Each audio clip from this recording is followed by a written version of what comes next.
Hi, this is Mr. Erlin with 9.7b2. Find the missing side easy. This is using trigonometry. And in the event that we have a triangle that we know is a right triangle and we're given certain information about it, we should be able to find other information. This whole unit is about tying together angles and sides. So if, for example, I'm given that the measure of angle B equals 75, and that BC is equal to 47, and I'm supposed to find the length of AC. Again, I recommend that you draw this out. The measure of angle B is 75, so I'm going to put that in there. BC is 47.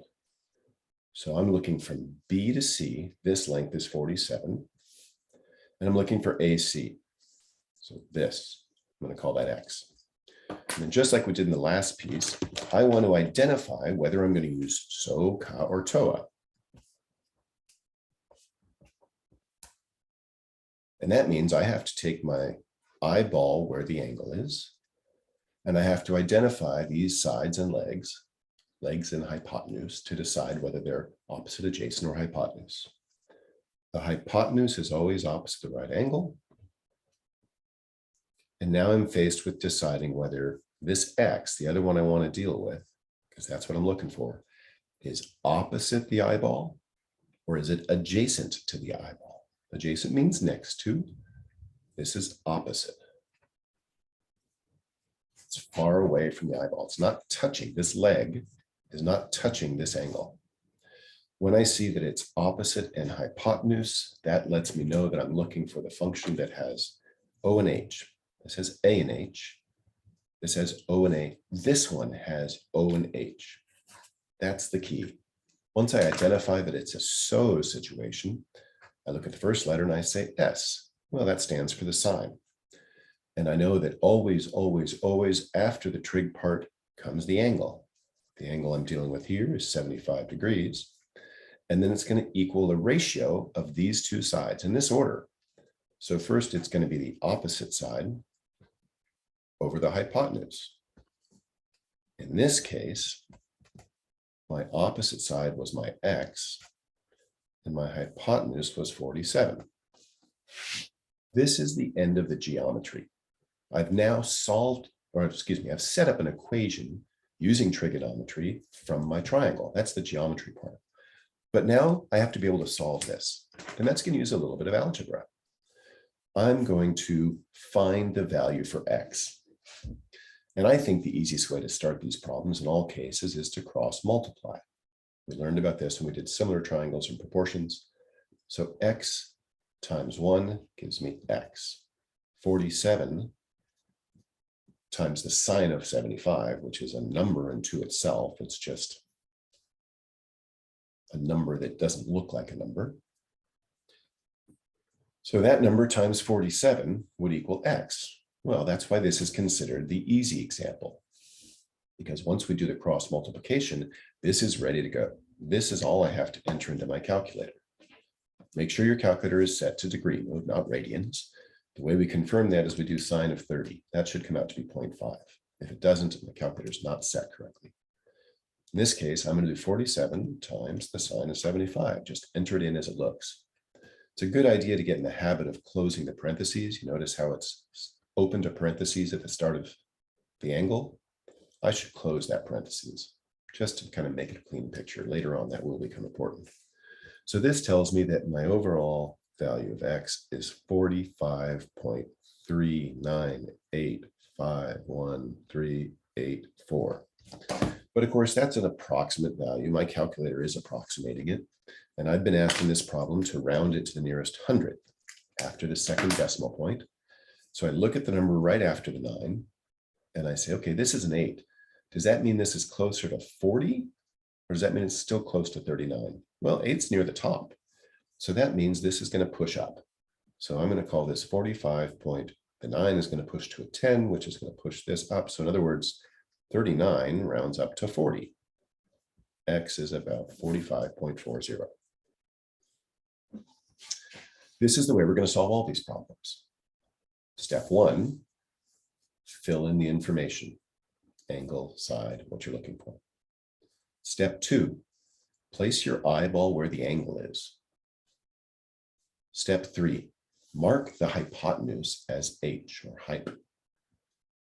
Step 4, identify whether the other piece of information you need is opposite or adjacent.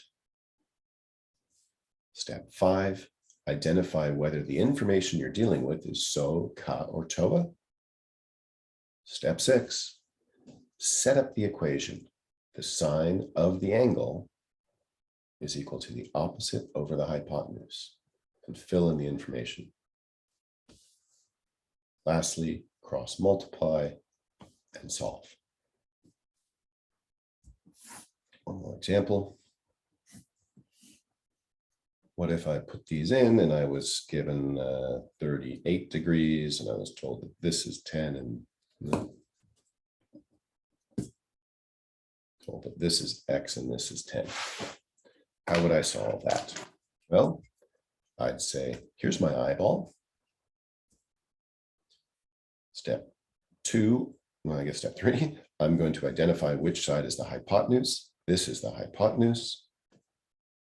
If this is my angle, this side is right next to me, so that's my adjacent. This side is opposite. And then which sides am I dealing with? This time I'm not using my hypotenuse. I've got a value for the adjacent, and I've got a value for the opposite. Well, it's my unknown. So if I'm dealing with O and A, which trig function does that use? Is it so, ka, or toa? O and A comes in toa. This has the A, but not the O. This has the O, but not the A. It's the only one that matches. That tells me that I have to add a T, toa. And I was given the O and the A. I had to look at this little mnemonic device to figure out that it's the T, the toa that I need. And that T translates for me into tangent. Always, always, always after the trig function comes the angle. So tan 38 equals this ratio, this on top, this on the bottom. X over 10. Okay, now I'm going to do my cross multiplying to solve. X times 1 is X. 10 times tangent of 38 is going to give me the answer. I just have to plug that in.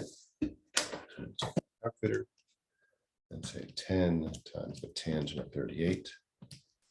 And I get 7.812856265. I only care about the hundredths place. So I look at the number right after that and I say, does that 2 leave me closer to 81 or does it want to push me up to 82? And it's close to the bottom, so I'm going to call it 7.81. That's my answer. How would this change if I'm looking at 9.7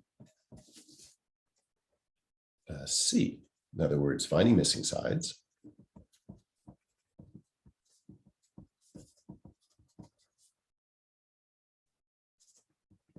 Harder. Well, the only thing that would change, we're still dealing with right triangles. We're still given information in the same way. Let's say that we're given angle C, measure of angle C is equal to 62, and we're given a side length. Let's go with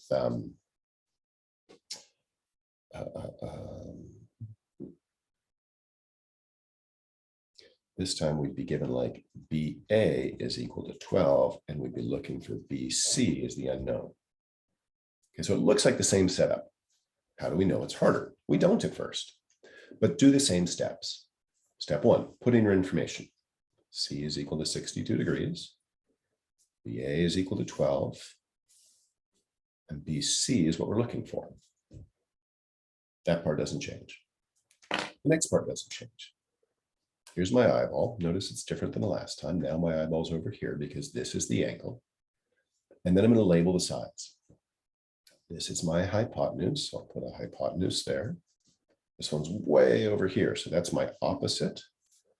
This unknown one here is my adjacent. It doesn't help me. I don't want to use it because there's no information on it.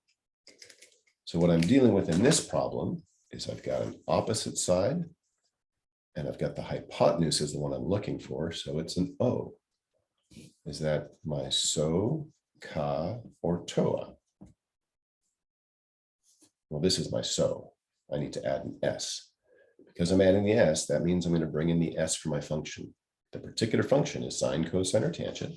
Remember, they're the ones on your calculator, right? Sine, cosine, or tangent. Those are the ones we're adding. Always, always, always after the trig function comes the angle. In this case, 62. And then it's going to equal this ratio, opposite over hypotenuse. So far, we've done this exactly like we did the easier problems.